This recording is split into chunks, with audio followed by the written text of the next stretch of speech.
अस्सलाम वालेकुम जी, मेरा नाम है डॉक्टर अब्दुल्ला गुंदल और मैं एज अ मेडिकल ऑफिसर काम कर रहा हूँ गवर्नमेंट हॉस्पिटल संदा मणिपाउद्दीन के अंदर। और इसके साथ साथ मैं अपनी ऑनलाइन कंसल्टेशन प्रोवाइड करता हूँ शाम 5 बजे से लेकर 10 बजे तक मरम ऐप के थ्रू ऑनलाइन।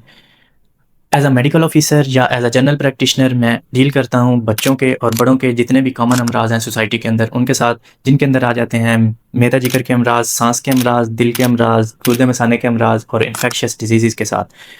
इसके अलावा मैं डील करता हूँ स्किन डिजीज़ के साथ जो बच्चों में और बड़ों में कॉमन होती हैं, जिनके अंदर आ जाती हैं मुतअद्दी ख़ारिश की बीमारी, एक्नी या छाइयों के अमराज और बैक्टीरियल और फंगल इन्फेक्शन जो कि ज़्यादातर सोसाइटी के अंदर कॉमन होते हैं। अगर आपको अपने बच्चों के हवाले से या अपने हवाले से इन बीमारियों में से कोई मसला दरपेश हो तो आप मेरे साथ ऑनलाइन कंसल्ट कर सकते हैं मरम ऐप के थ्रू।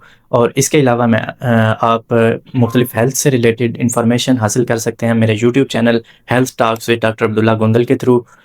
उम्मीद है हमारी ये कोलैबोरेटिव सर्विसेज मरम के साथ आपके लिए फ़ायदेमंद साबित होंगी और आपकी ज़िंदगी और आपकी सेहत को इम्प्रूव करने में एक अहम किरदार अदा करेंगी। वस्सलाम।